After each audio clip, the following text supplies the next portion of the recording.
Assalamualaikum warahmatullahi wabarakatuh. Good morning, respected committed members, fellow researchers, and participants of the 7th Borobudur International Symposium 2025. Today, I am pleased to present our study titled Experimental Characteristics of Bioethanol Gasoline Blended Fuels Analysis of Air-Fuel Ratio, Exhaust Emission, and Fuel Consumptions in Spark Ignition Engines. This research was carried out at the Engineering Faculty of Universitas Negeri Padang. We conducted this study to support the growing need for cleaner combustion and more sustainable fuel options by examining the air-fuel ratio, exhaust emissions, and fuel consumptions of different bioethanol gasoline blends. We aim to provide useful data that can help improve engine efficiency and reduce environmental impact. In this presentation, I will briefly explain our experimental methods, present the main results, and discuss what these findings mean for future applications of bioethanol-based fuels. Let's get started.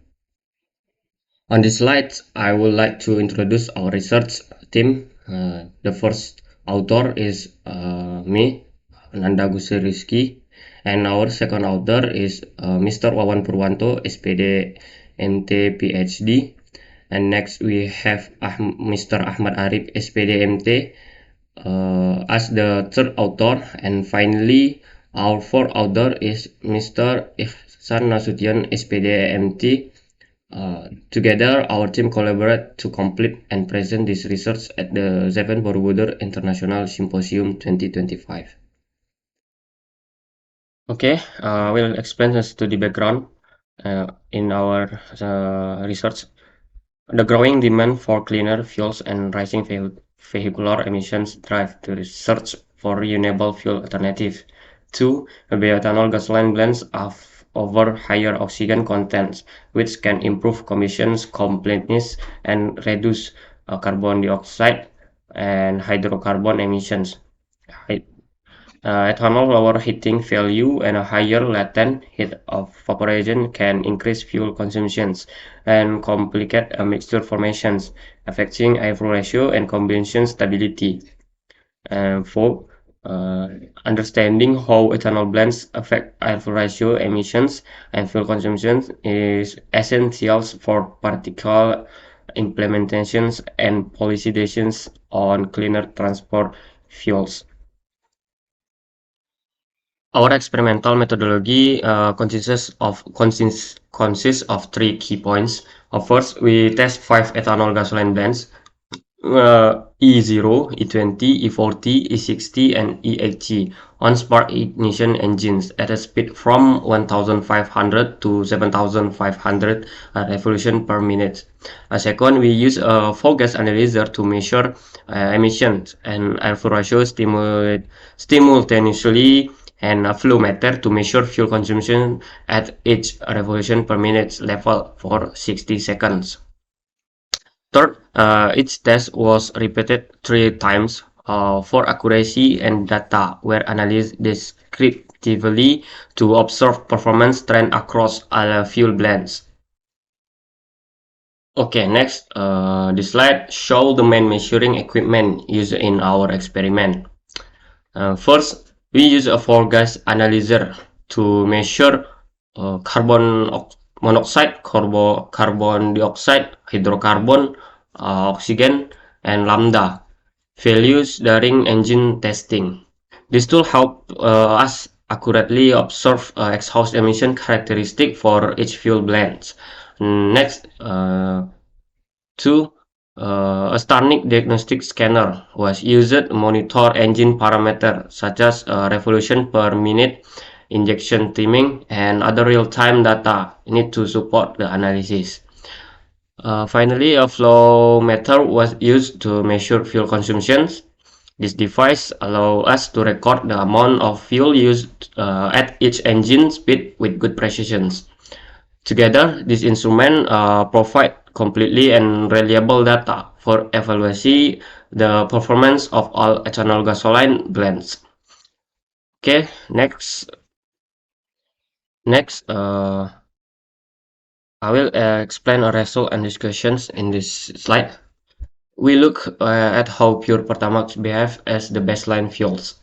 On the 1500 rpm, the airflow ratio starts at 16.23 and steadily climbs to 23.13 at 7500 rpm, meaning the mixture becomes leaner as the engine speeds up. Hydrocarbon emissions begin at 354 parts per million and drop sharply to 47 parts per million, showing that combustion becomes much more efficiency at a higher revolution per minute. Carbon monoxide falls from 0.37% to 0.11%, while carbon dioxide rises from 10.30% to 14.43%. Meanwhile, the lambda value increased from 1.11 up to 1.58, clearly indicating land burn operation at a high engine speed. Next.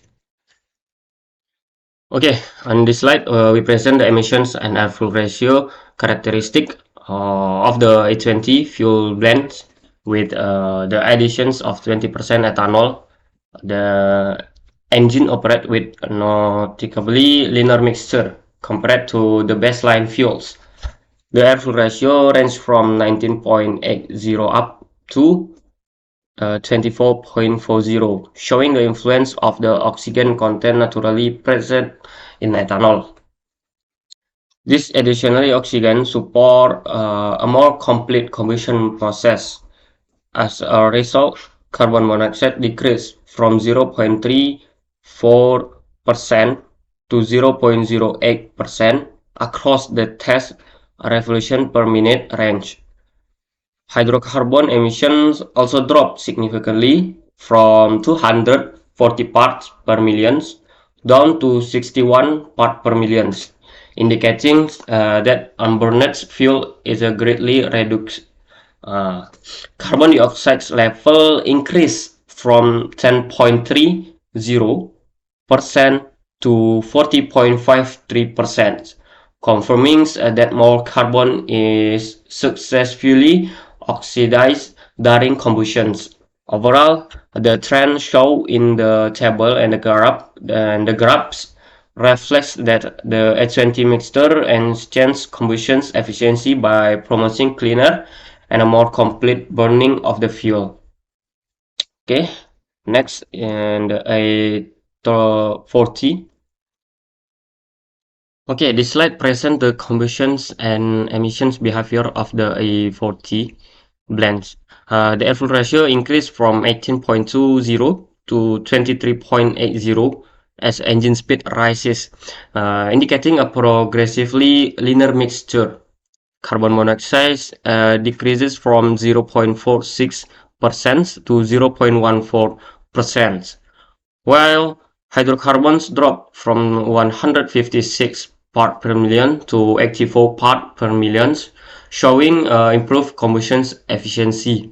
Nah, carbon dioxide rises from 11.27% to 14.63%, confirms more complete carbon oxidations. The lambda value also increases from 1.242 or 1.62, highlighting a consistent lean burn conditions across the engine's operating range. Next, in the E60. Okay, on this slides, we look at the combustion behavior of the E60 blend.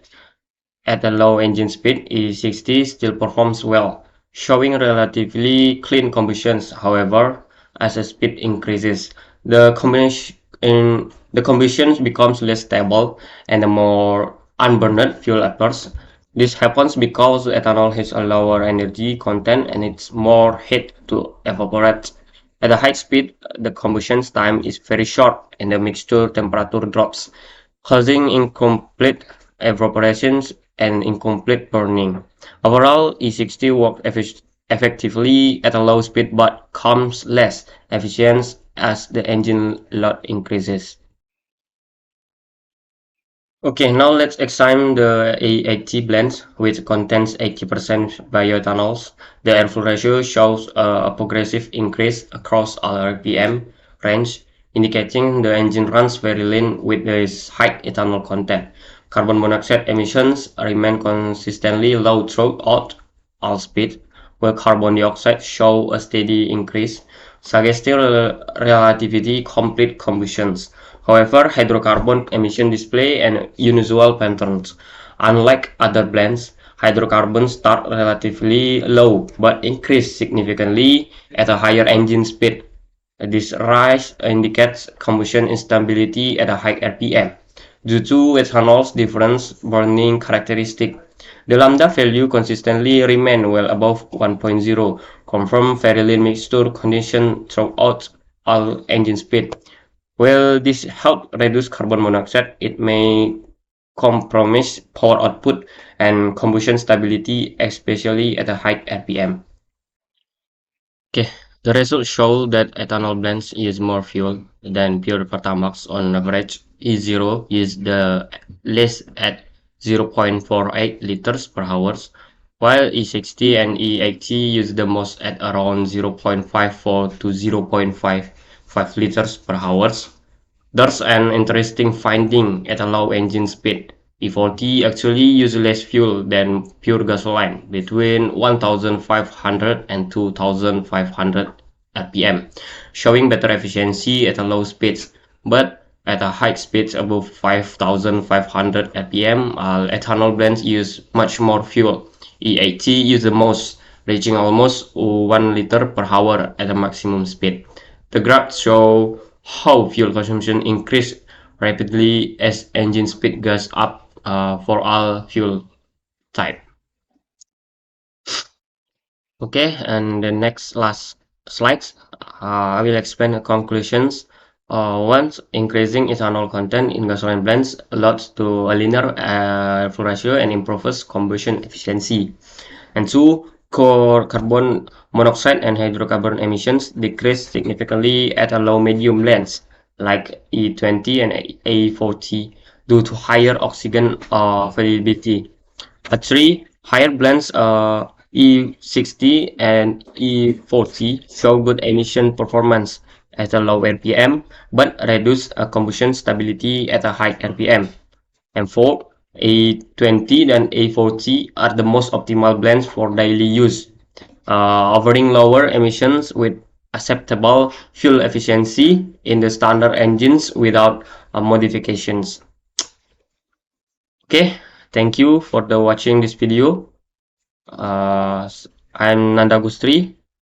Assalamualaikum warahmatullahi wabarakatuh.